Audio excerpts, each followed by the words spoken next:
तो चलिए आज के इस वीडियो जो हम लेकर आ चुके हैं आप सभी के लिए क्लास 10th वालों के लिए साइंस का यहाँ पे फिजिक्स का चैप्टर वाइज क्वेश्चंस। ये विद्युत धारा इलेक्ट्रिसिटी इलेक्ट्रिक करंट का काफ़ी सारे इंपॉर्टेंट क्वेश्चंस यहाँ पे समावेश किया गया है। तो इस वीडियो को अंत तक सारे देखना, एक एक प्रश्न आप सभी के लिए इंपॉर्टेंट होगा। ठीक है, वीडियो को अंत तक सारे देखना, फिर से मैं बता रहा हूँ काफ़ी सारे क्वेश्चंस यहाँ पे देखने को मिलेंगे जो आप सभी के बोर्ड परीक्षा के बिहार बोर्ड के द्वारा जारी न्यू पैटर्न पर आधारित होगा। ठीक है, इससे पहले हम लोगों ने एक पार्ट अपलोड कर दिया, जो लोग नहीं देखे जाके देख सकते हो। विद्युत धारा का पार्ट नंबर 1, ये पार्ट नंबर 2 है। ठीक है, इस पर हम लोग काफ़ी सारे क्वेश्चंस और भी देखें, और ये सारे क्वेश्चंस बिहार बोर्ड के द्वारा जारी प्रीवियस ईयर्स में कितनी बार पूछे जा चुके हैं दोस्तों, ये सारे आप लोगों को अभी पता चल जाएगी। तो वीडियो को मैं फिर से बता रहा हूँ, वीडियो को लाइक कर लेना, सब्सक्राइब कर लेना इस चैनल को, और कमेंट्स करके बताना आप लोगों को और किस तरीके के वीडियोज़ चाहिए। ठीक है, चलिए हम लोग शुरू करते हैं इस वीडियो को। आगे के प्रश्न को देखते हैं। विद्युत धारा इलेक्ट्रिक सिटी चैप्टर से साइंस फिजिक्स का ये चैप्टर वाइज क्वेश्चंस को लेकर हम लोग यहाँ पे उपस्थित हुए। हम लोगों ने यहाँ पे टोटल कुछ जो क्वेश्चंस कर रखे थे वो 23 तक कर रखे थे। ठीक है, इसके आगे क्वेश्चन हम लोग 24 से अभी कर रहे हैं। तो वीडियो को अंत तक सारे देखना, मैं फिर से बार बार आप लोगों को बता रहा हूँ। ठीक है ना, देखिए यहाँ पे 24 नंबर क्वेश्चन है। देखो ये प्रश्न पूछा जा चुका है प्रीवियस ईयर्स में, और लगातार ये इस तरह के प्रश्न आप सभी के एग्जाम में पूछते रहे हैं। 24 है कि किसी चालक के छोरों के बीच विभवांतर भी प्रतिरोध, देखो विभवांतर भी है और प्रतिरोध आर है। विभवांतर को हम लोग भी से निरूपित करते हैं और प्रतिरोध को किससे निरूपित करते हैं, तो आर से। एवं प्रभावी धारा आई, देखो धारा को किससे निरूपित करते हैं, आई से। के बीच जो संबंध है वो क्या है। कहने का मतलब यहाँ पे है बच्चे कि विभवांतर और प्रतिरोध और धारा के बीच में क्या रिलेशन है उसका सूत्र पूछा गया है। तो हम लोग जानते होंगे V बराबर होता है I इंटू आर। क्या होता है, I इंटू आर, V बराबर। ठीक है ना, जहाँ पे V विभवांतर होती है, I आपका होता है इलेक्ट्रिक करंट मतलब धारा, और R होता है आपका प्रतिरोध। तो हम लोग को यहाँ पे देखो V बराबर आई आर कहीं दिया गया है, नहीं दिया गया है। तो यहाँ से हम लोग आई आर बराबर V बटा में I निकाल सकते हैं, क्योंकि ये R को रखेंगे और V इस I को नीचे लेकर आएंगे तो यहाँ पे बटा में I हो जाएगा। इसलिए हम लोगों ने यहाँ पे क्या किया, R बटा में, R बराबर V बटा में I, या फिर I बराबर V बटा में R। ठीक है, अब देख लेते हैं ये तीनों ऑप्शंस में आपको, तीनों जो ये पहला हो गया, ये दूसरा हो गया और ये तीसरा हो गया, तीनों में से कौन सा ऑप्शंस में वही आंसर हो जाएगी।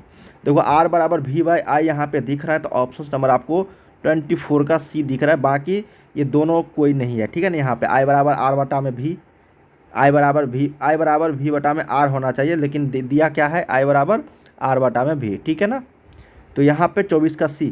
देखिए ये फार्मूला आपको याद होनी चाहिए, V बराबर आई आर, बस इसी से आप लोग निकाल सकते हो। अगला प्रश्न हम लोग देखते हैं यहाँ पे क्या प्रश्न है हमारे पास। तो प्रश्न है हमारे पास यहाँ पे कहा गया है कि एक विद्युत हीटर की कुंडली जिसमें प्रतिरोध 55 ओम है, 220 वोल्ट के स्रोत से जो विद्युत धारा लेगी उसका मान क्या होगा। बस इसी वाले क्वेश्चंस पे आधारित है, V बराबर आई आर वाले फार्मूला से। हम लोग को विद्युत धारा निकालना है, तो यहाँ से I का मान निकालेंगे, ये V को रहने देंगे, और ये R जो है इसको इधर लेकर आएंगे तो ये बट्टा में हो जाएगा। तो I बराबर V बटा में R, यही हम लोगों से प्रश्न पूछा गया। तो I का मान निकालना है, V का मान दिया गया है 220, R का वैल्यू यहाँ पर दिया गया है 55 ओम। तो यहाँ से इसको कटाएंगे तो कितना आएगा, 4 एम्पियर हो जाएगा। ये क्या हो जाएगा बच्चे, ये 4 एम्पियर इसका आंसर हो जाएगा। ऑप्शन नंबर 25 का जो है एक करेक्ट हो जाएगी। यही प्रश्न था आप सभी के यहाँ पे, जो काफ़ी इजी था। ठीक है ना, चलिए अगला प्रश्न देखते हैं। 26 नंबर समझते हुए चलोगे ना तो एक भी प्रश्न आप लोगों को छूटेगा नहीं, और आप आसानी से बनाते चलोगे सारे प्रश्न को। अगला प्रश्न है कि विद्युत का अच्छा चालक कौन सा होता है। देखिए विद्युत का सबसे अच्छा चालक उसको बोलते हैं जिसमें विद्युत जो है धारा, विद्युत जो है वो प्रभावित हो सके। तो आपको पता होनी चाहिए कि यहाँ पे जो विद्युत का सबसे अच्छा चालक जो होगा वो आपका क्या होगा, ये हम लोग यहाँ पे फाइंड करते हैं यहाँ पे कि क्या होगी। देखो लकड़ी जो होता है वो विद्युत का कुचालक होता है। लकड़ी में जो है करंट नहीं दौड़ता है, प्लास्टिक होता है, कार्बन होता है, चांदी होता है। तो ये तीनों में, कार्बन में भी नहीं होती है, प्लास्टिक में भी नहीं होती है, हाँ चांदी में जो है ये अच्छा चालक होता है विद्युत का। विद्युत का सबसे अच्छा चालक जो पूछा जाएगा तो आप लोगों से, तो वो चांदी होता है। सिल्वर याद रखना है। 26 का ऑप्शन नंबर आपको डी के साथ चलेंगे हम लोग। ठीक है, चलिए अगला नंबर देखते हैं 27 नंबर की आमीटर का प्रतिरोध क्या होता है। देखिए आमीटर का जो प्रतिरोध होता है ना, वो आमीटर का प्रतिरोध छोटा, बड़ा, बहुत बड़ा या बहुत छोटा, या फिर इनमें से कोई नहीं। तो आमीटर का अगला प्रश्न है कि अमीटर का प्रतिरोध जो होता है वो क्या होता है, छोटा, बड़ा, बहुत छोटा, या फिर इनमें से कोई नहीं। देखिए आप लोगों से जब आदर्श अमीटर पूछा जाएगा ना, तो आदर्श अमीटर जो आइडियल एमीटर होता है, आदर्श एमीटर का प्रतिरोध वो होता है जीरो। क्या होता है? जीरो। लेकिन आप समझोगे इस बात को कि अमीटर का, ओनली अमीटर का जो प्रतिरोध होता है वो बहुत ही छोटा होता है। क्या होता है? बहुत छोटा। लेकिन यहाँ पे आप लोगों के इस क्वेश्चंस के अनुसार अमीटर का जो प्रतिरोध होगा वो जीरो हो जाएगी, तो इसलिए इनमें से कोई नहीं, ठीक है। और यहाँ पे बहुत छोटा भी लगा सकता है, तो ये बिहार बोर्ड के ऊपर है कि इसका आंसर जो है आप लोगों को क्या रखता है, ठीक है। हालांकि यहाँ पे जीरो होना चाहिए, इसका अमीटर का प्रतिरोध कितना होता है? जीरो, क्योंकि बहुत छोटा होता है तो जीरो के अकॉर्डिंग हम लोग चलते हैं लेके कि जीरो होगा इसका, ठीक है। समझ में आ रही है ना बात को? चलिए एक एक प्रश्न को हम लोग यहाँ पे देखते हैं। नेक्स्ट है कि विद्युत बल्ब का तंतु बना होता है। देखिए विद्युत बल्ब का जो तंतु बना होता है वो क्या चीज़ से बना होता है, इसको हम लोग समझते हैं, ठीक है। क्या है? विद्युत बल्ब का तंतु बना होता है, तो विद्युत बल्ब जो होता है उसका तंतु बना होता है टंगस्टन का। किसका बना होता है? टंगस्टन का। तो 28 का ऑप्शन नंबर आपको सी के साथ चलेंगे हम लोग। नेक्स्ट है हमारे पास 29 नंबर की, निम्नलिखित में से कौन विद्युत का सबसे अच्छा चालक है। तो सबसे अच्छा चालक के रूप की अगर बात करेंगे तो अभी जस्ट हम लोगों ने पढ़ा कि चांदी को हम लोग मानते हैं सबसे अच्छा चालक। सभी में है, मतलब ये विद्युत धारा का प्रवाह, ठीक है। लोहा में भी है, ठीक है, नाइक्रोम, रबर, ये सारे रबर में नहीं है। लेकिन सबसे अच्छा चालक जो यहाँ पे हो जाएगा वो चांदी हो जाएगा। तो 29 का ए। जब भी पूछा जाएगा कि सबसे अच्छा चालक विद्युत का कौन सा होगा तो चांदी हो जाएगी। 30 नंबर है कि किसी चालक के प्रतिरोधकता का मात्रक क्या होता है। देखिए किसी भी चालक का प्रतिरोधकता, जिसको हम लोग रो से निरूपित करते हैं, आर बराबर होता है रो एल बाई ए, होता है ना, आर बराबर रो एल बाई ए, यही फार्मूला होता है आपका प्रतिरोध बराबर। तो ये प्रतिरोधकता बराबर हो जाएगा आपको क्या, R into A upon L, ठीक है। तो इसका पूछा गया है आप लोगों से मात्रक क्या होता है। तो मात्रक किसका होता है? ओम मीटर। क्या होता है? ओम मीटर। तो 30 का ऑप्शन नंबर आपको बी के साथ चलेंगे, ओम मीटर। नेक्स्ट है हमारे पास 31 नंबर कि चालक का प्रतिरोध निर्भर नहीं करता है। देखिए चालक का जो प्रतिरोध होता है वो निर्भर नहीं करता है किस पे? तो चालक का जो प्रतिरोध होता है ना, कोई भी प्रतिरोध चालक का, किसी भी चालक का, तो वो निर्भर अगर नहीं करेगा तो आपको इस बात की ध्यान रखनी है, वो चालक की लंबाई पर निर्भर करेगा, चालक के अनुप्रस्थ काट के क्षेत्रफल पर भी निर्भर करेगा, चालक के तापमान पर भी निर्भर करेगा, लेकिन चालक में प्रभावित विद्युत धारा पर निर्भर नहीं करेगा किसी भी चालक का प्रतिरोध। इसको ध्यान में रखते हुए चलना है। 31 का सही उत्तर आपको क्या हो जाएगा? डी, कि चालक का प्रतिरोध जो है निर्भर नहीं करता है विद्युत धारा पर। तो 31 का डी करेक्ट हो जाएगी। 32 देखते हैं यहाँ पे कि ताप बढ़ने से चालक का प्रतिरोध क्या होता है। जब भी किसी चालक में हम लोग ताप इंक्रीज करते हैं, बढ़ाते हैं, तो उस चालक का जो प्रतिरोध होता है ना वो क्या होता है, यही चीज़ हम लोगों से पूछा गया है। तो जब भी किसी चालक में हम लोग टेम्परेचर बढ़ाएंगे ना तो उसका प्रतिरोध की जो क्षमता होगी वो भी बढ़ेगी, ठीक है। क्या होगा यहाँ पे, जब टेम्परेचर बढ़ाएंगे तो डायरेक्टली प्रोपोर्शनल टू होगा यहाँ पे क्या चीज़ का, प्रतिरोध का, ठीक है ना। तो ये आपको ध्यान में रखनी है। 32 का ऑप्शन नंबर आपको ए। 33 देखते हैं कि प्रतिरोध का एसआई मात्रक क्या होता है। अभी जस्ट हम लोगों ने पढ़ा कि प्रतिरोध का एसआई मात्रक आपको ओम से निरूपित करते हैं हम लोग, जिसको ओम कहते हैं, और निरूपित करते हैं इससे, ठीक है ना। तो यहाँ पे 33 का ऑप्शन नंबर सी हो जाएगी। चलिए 34 देखते हैं कि समांतर क्रम में संयोजित प्रतिरोधों की संख्या घटने के उपरांत संयोजित प्रतिरोधों का कुल प्रतिरोध क्या होता है। देखिए समांतर क्रम में जब भी कोई प्रतिरोधों को हम लोग जोड़ते हैं ना समांतर क्रम में, तो जो समतुल्य प्रतिरोध होता है उसका मान जो होता है क्या होता है, घटता है, हमेशा क्या होगा, घटता है, ठीक है ना। लेकिन हम लोगों से यहाँ पे प्रश्न ये पूछा गया है कि जब भी कोई समांतर क्रम में संयोजित प्रतिरोधों की संख्या वो घटने के उपरांत संयोजित प्रतिरोधों का कुल प्रतिरोध क्या होगा, बढ़ेगा। यहाँ पे उल्टा हो जाएगा, क्या होगा, बढ़ेगा, ठीक है ना। जब ये सिंपल रहेगा कि जब भी किसी प्रतिरोधों को अगर समांतर क्रम में हम लोग जोड़ते हैं तो उसका समतुल्य प्रतिरोध क्या होगा, तो हमेशा क्या होगा, घटेगा, ठीक है। लेकिन यहाँ पे क्या है कि घटने के उपरांत संयोजित प्रतिरोधों का कुल प्रतिरोध क्या होगा, बढ़ेगा, ठीक है ना। तो 34 का ऑप्शन नंबर आपको ए के साथ चलेंगे। 35 देखते हैं यहाँ पे बच्चे कि आर ओम प्रतिरोध वाले एन प्रतिरोधों को समांतर क्रम में जोड़ने पर समतुल्य प्रतिरोध होगा। देखो अभी यहाँ पे प्रश्न पूछा गया है कि आर ओम प्रतिरोध, मतलब आर ओम है इसी तरीके से, ठीक है ना, आर इसी तरीके से, और एन टर्म तक है, मतलब एन प्रतिरोध है, टोटल एन बार है, ठीक है ना।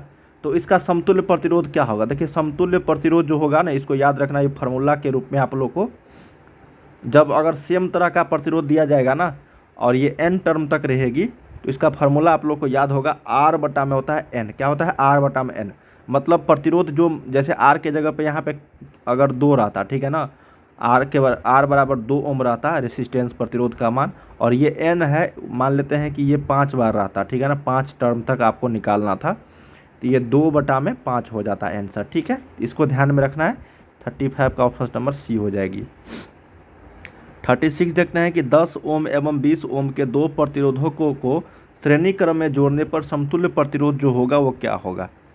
देखिए 10 ओम है पहला प्रतिरोध और 20 ओम के दो प्रतिरोध, मतलब पहला है और ये दूसरा है, उसको श्रेणी क्रम में जोड़ेंगे।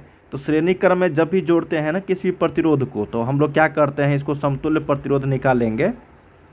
समतुल्य प्रतिरोध बराबर सिंपल होता है संयोजन क्रम में, संयोजित मतलब श्रेणी क्रम में, ठीक है ना, श्रेणी क्रम में। तो श्रेणी क्रम में सिंपल होता है, बस आपको इस दोनों को जोड़ देना है। ठीक है, 10 + 20 हो जाएगी, ये 30 ओम के बराबर हो जाएगा, जो ऑप्शन नंबर आपको सी में है। जब इसी के अपोजिट रहता है समांतर क्रम में, समांतर क्रम में रहता है ना, तो इसका हम लोग आर इक्विवेलेंट निकालते हैं, मतलब समतुल्य प्रतिरोध निकालते, ठीक है ना। तो ये 1/10 + 1/20 हो जाता, जो भी इसका मान निकलता, जैसे यहाँ पे 10 और 20 का एलसीएम 20 होता है, इसका मान 2 + 1, तो ये होता है आपका 20/3। क्या होता है ये? 20/3 यहाँ पे समतुल्य प्रतिरोध होता। लेकिन देखो श्रेणी क्रम में आपको 30 ओम आया, ठीक है, और ये आपका समांतर में आता, ये समांतर क्रम में आता, जो ऑप्शन नंबर आपको बी में। हालांकि यहाँ पे 36 का सी करेक्ट होगी, क्योंकि श्रेणी क्रम पूछा गया था आप लोगों से। 37 देखते हैं यहाँ पे कि एक विद्युत सेल से धारा प्राप्त करने पर इसके सिरों के बीच विभवांतर का मान क्या होगा। जब भी किसी विद्युत सेल से हम लोग धारा प्राप्त करते हैं ना, तो उसके सिरों के बीच जो विभवांतर का मान होता है, वो हमेशा आपको याद रखना पड़ेगा यहाँ पे कि विद्युत वाहक बल से कम होता है। क्या होता है? विद्युत वाहक बल से आपका कम होती है, ठीक है ना, हमेशा। तो ऑप्शन नंबर आपको 37 का बी करेक्ट हो जाएगी, इसको याद रखना है। अगला है कि जब एक से अधिक प्रतिरोधक श्रेणी क्रम में जुड़े रहते हैं तब कौन सी भौतिक राशि उसमें समान होती है। जब एक से अधिक प्रतिरोधक श्रेणी क्रम में संयोजित होती है ना, जुड़े रहते हैं, तब जो भौतिक राशि जो होता है ना, हमेशा याद रखना है, वो जुड़ा होता है राशि समान, वो होता है आपका विद्युत धारा। देखिए ये हमेशा याद रखना है ये बात कि श्रेणी क्रम में जब भी कोई प्रतिरोध एक दूसरे से जुड़े होते हैं, तो उसमें समान जो राशि होती है वो विद्युत धारा का मान होता है। इसका मतलब बच्चे देखो ध्यान में रखना है, मान लेते हैं कि ये आपका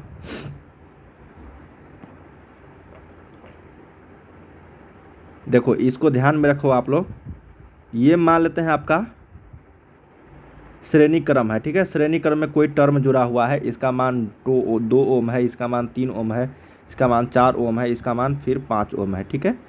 इसमें जो प्रभावित धारा होगा ना, धारा, वो हमेशा हर जगह सेम रहेगा, मतलब इसमें धारा का जो मान होगा, धारा का मान वो आपको बराबर होगा हमेशा सभी जगह श्रेणी क्रम में। तो इसलिए याद रखना है कि जब भी एक से अधिक प्रतिरोधक श्रेणी क्रम में जुड़े होते हैं, तब कौन सी राशि समान होगी, वो विद्युत धारा होगा। तो 38 का बी आपको करेक्ट हो जाएगी। अगला देखते हैं 39 नंबर की 1 जूल का मान क्या होता है। हमेशा याद रखना है कि 1 जूल का जो मान होता है वो 4.12 कैलोरी 4.18 कैलोरी होता है, ठीक है ना। लेकिन जब आप किसी जगह पे ये भी देखोगे कि इसको लिख देता है 4.2 कैलोरी, ठीक है, इस दोनों को याद रखना है। 4.18 कैलोरी होता है 1 जूल का मान।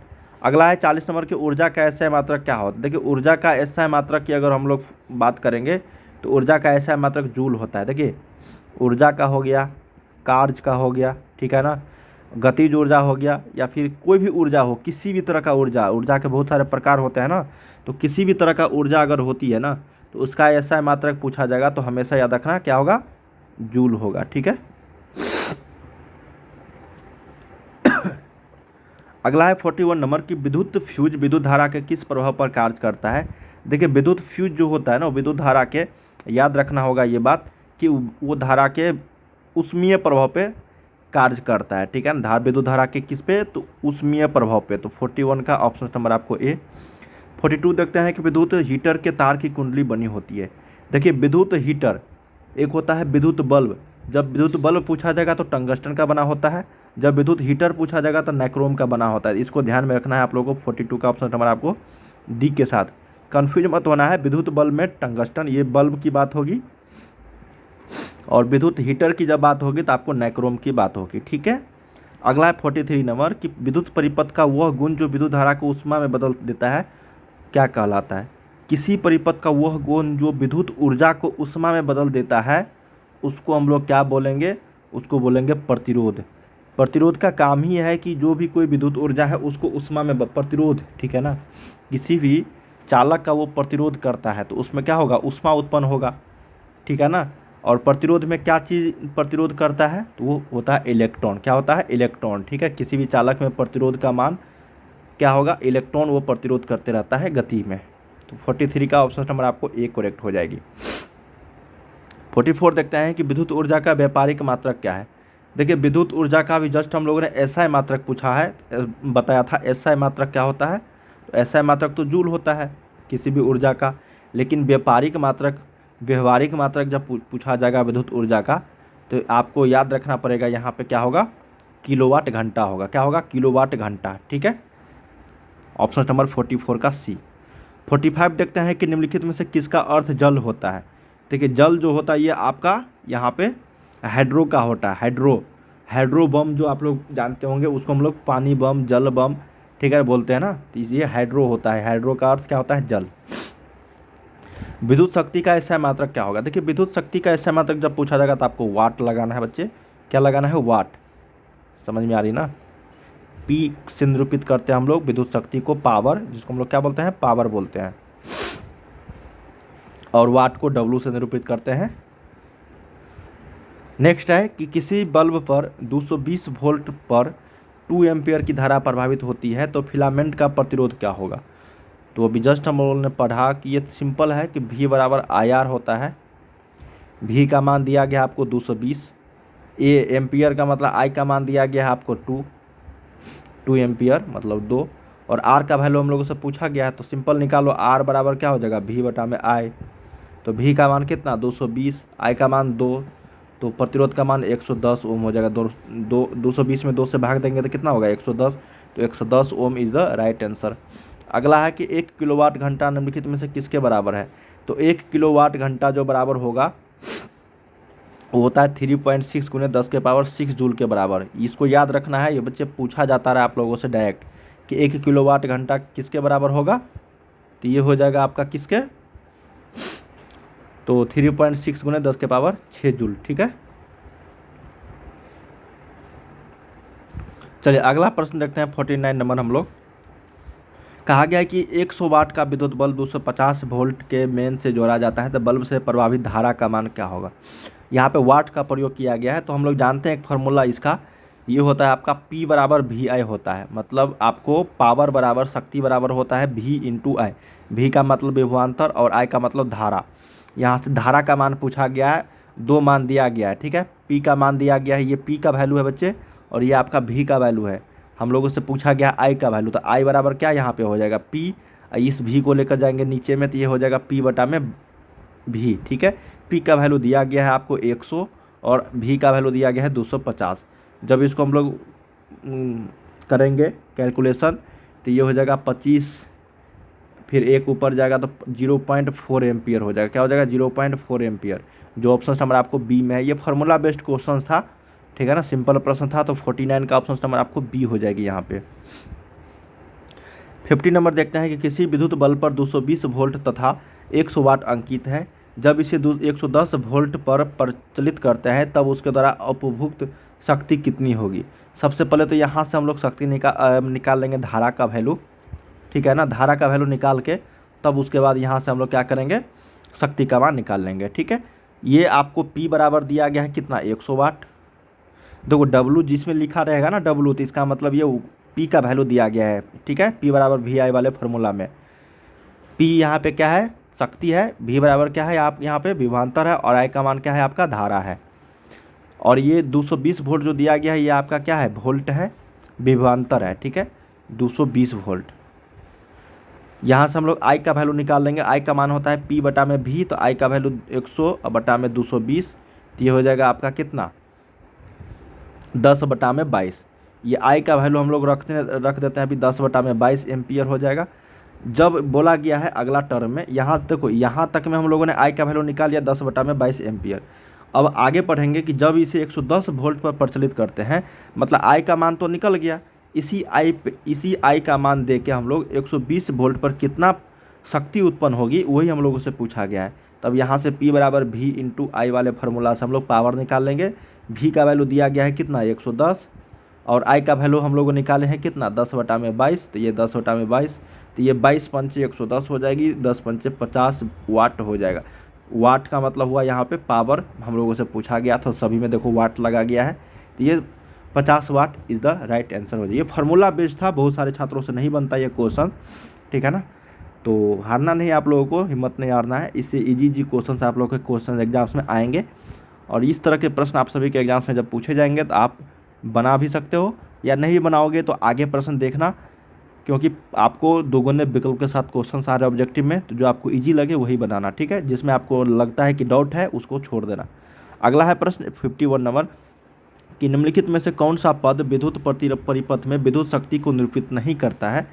तो विद्युत शक्ति को निरूपित नहीं करता, इसका मतलब हम लोगों से पूछा गया है यहाँ पे पावर का। P बराबर हम लोग जानते हैं एक होता है V इंटू आई, तो देखो V ये आपका दिया गया है P बराबर V आई, ठीक है, लेकिन हम लोगों से निरूपित नहीं करता ये पूछा गया है, तो ये तो करता है। ये बराबर देखते हैं P बराबर V² R आता है। यहाँ से दो फार्मूला आप लोगों से पूछा मतलब यूज होगा इसमें, एक होगा P बराबर V आई और एक होगा V बराबर IR। अब हम लोग क्या करते हैं, इस V का मान इसमें दे देते हैं, ठीक है, इस यहाँ पे।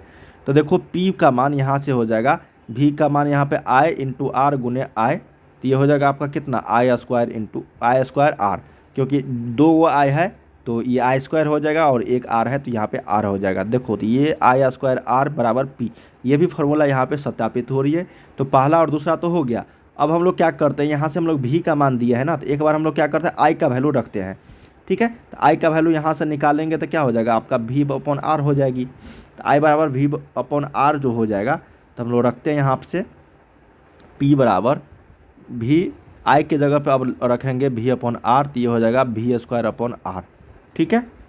क्या रखेंगे V²/R।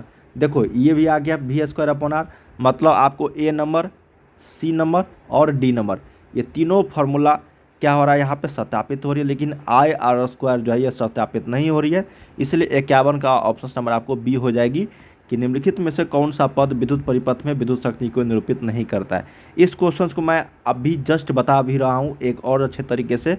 बच्चे देखो ध्यान में रखना है 51 नंबर, ये प्रश्न आप सभी के बोर्ड परीक्षा में पूछे जाएंगे, ठीक है ना, कि क्या होता है फार्मूला क्या नहीं होता है। देखो एक होता है बच्चे P बराबर V आई, ठीक है, यहाँ से हम यहाँ पे लिख देते हैं कि क्या क्या ये है। देखो यहाँ पे P बराबर जो है शक्ति है, ठीक है, शक्ति है। V बराबर क्या है यहाँ पे विभवांतर है, इसको अच्छे से देखना ताकि आपको अच्छे से समझ में आ जाएगा। ये है विभवांतर, ठीक है ना। I क्या है यहाँ पे, वो है धारा, विद्युत धारा, ठीक है। अब हम लोग एक और फार्मूला जानते हैं, V बराबर होता है I इंटू में R। अब V तो यहाँ पे विभवांतर है, I तो हम लोग निकाल लिए कि यहाँ पे धारा है। अब यहाँ से एक नया टर्म आ गया है R, तो R का वैल्यू हम लोग जानते हैं ये क्या होता है, प्रतिरोध होता है। क्या होता है, प्रतिरोध। बस ये चार चीज़ आपको यूज होगा। देखो फार्मूला क्या क्या बनेगा, ये पहला नंबर फार्मूला, ये दूसरा नंबर फार्मूला हुआ, ठीक है ना। यहाँ से हम लोग क्या करेंगे, ये V बराबर IR तो हो गया। अब हम लोग क्या करेंगे, I का वैल्यू यहाँ पे निकालेंगे, ठीक है ना। देखो एक यहाँ पे मैं अलग से बता रहा हूँ कि A बराबर अगर BC दिया गया है तो यहाँ से B बराबर हम लोग A/C लिख सकते हैं ना, A/C, और या तो C बराबर A/B लिख सकते हैं ना, लिख सकते हैं कि नहीं बताओ। जैसे यहाँ पे X बराबर 2 गुने Y हो रहता था आप लोगों को क्वेश्चंस में, तो आप यहाँ से Y का मान X/2 बराबर Y लिख सकते हो ना कि नहीं। इस दो को नीचे इधर लेकर आओगे तो बटा में हो जाएगा, मल्टीप्लाई में है तो। बस यही चीज़ हम लोग यहाँ पे क्या करेंगे, उपयोग कर रहे हैं, ठीक है ना। तो I बराबर यहाँ पे क्या हो जाएगा, V/R हो जाएगा ना। अब यहाँ से एक और चीज़ निकाल सकते हैं R बराबर, तो ये V/I हो जाएगी। क्या हो जाएगा, V/I। अब यहाँ से देखो ये P बराबर VI है, तो एक तो ये फार्मूला हो गया। अब दूसरा फार्मूला देखो, P बराबर V के जगह पे तो V रखेंगे हम लोग, I के जगह पे क्या रखेंगे, देखो V/R। ये I के जगह पे ये जो I है इसके जगह पे हम लोग क्या रख रहे हैं, इसका वैल्यू रख रहे हैं। क्या रख रहे हैं, इसका वैल्यू रख रहे हैं। जब इसका वैल्यू हम लोग रख रहे हैं बच्चे, तो ये हो जा रहा है आपका कितना, V/R, ठीक है। तो ये P बराबर V/V कितना हो जाएगा, V² हो जाएगा। तो ये दूसरा फार्मूला हो गया P का, क्या हो गया, दूसरा फार्मूला। अब तीसरा देखो, P का मान तो रखेंगे, V भी रखेंगे। अब I का मान हम लोग रख रहे थे यहाँ पे, देखो अब I का मान नहीं, I का मान तो रख दिए, R का वैल्यू तो यहाँ पे है नहीं इसमें, तो हम लोग क्या रखेंगे, V का वैल्यू रखेंगे। और V का मान हम लोग क्या यहाँ पे जानते हैं, I/R। तो V बराबर I/R, एक I पहले से था तो यहाँ पे I। जब इसको हम लोग सोल्यूशन करते हैं तो यहाँ पे 2 को I हुआ, तो ये I² और एक R है तो I² R। देखो ये पहला सूत्र हुआ, ये आपका दूसरा सूत्र हुआ, ये आपका तीसरा सूत्र हुआ, ठीक है। एक और दिया जाता है आप लोगों को ऑप्शंस में, जो नहीं होता है वो होता है IR², ठीक है। यही प्रश्न दिया रहता है आप लोगों को एग्जाम्स में, तो ये निरूपित नहीं करता है, इसको ध्यान रखना है। बाकी ये तीनों फार्मूला आपको निरूपित करता है। यही प्रश्न था 51 नंबर। ये लगातार प्रश्न पूछे जाते हैं प्रीवियस ईयर्स में, आगे भी पूछते रहेंगे। 52 है कि निम्नलिखित में से कौन सा मात्रक वाट के बराबर होता है। देखिए वाट के बराबर अगर पूछा जाएगा ना आप लोगों से क्या होता है, तो वाट जो बराबर होता है यहाँ पे, वो आपको ध्यान में रखनी है बच्चे कि जूल प्रति सेकेंड होता है। क्या होता है यहाँ पे, जूल प्रति सेकेंड। अगला है कि 1 किलोवाट घंटा बराबर होता है। अभी जस्ट हम लोगों ने पढ़ा, यही प्रश्न तो है यहाँ पे। देखो 1 किलोवाट घंटा बराबर क्या होता है, तो हम लोग याद रखेंगे 3.6 × 10⁶ जूल होता है। क्या होता है, 3.6 × 10⁶ जूल। तो बच्चे हम लोगों ने विद्युत धारा चैप्टर से 53 जो क्वेश्चंस किए 1 से लेकर 53 तक 2 पार्टों में, ये आप सभी के एग्जाम्स के लिए काफ़ी इंपॉर्टेंट था और लगातार प्रश्न यहाँ से पूछते रहे हैं प्रीवियस ईयर्स में। तो चलिए हम लोग एक एक प्रश्न को देख लिए हैं। आगे के वीडियोज में हम लोग क्या पढ़ेंगे, आगे के वीडियोज में हम लोग विद्युत धारा के चुंबकीय प्रभाव को पढ़ेंगे। तो चलिए हम लोग मिलते हैं अगले वीडियो में, तब तक के लिए आप लोग पढ़ाई करते रहिए। बाय बाय सभी को, ठीक है। और ये वेबसाइट है, जाके आप लोग जरूर प्रैक्टिस करना, starkstudy.com गूगल पे लिखना।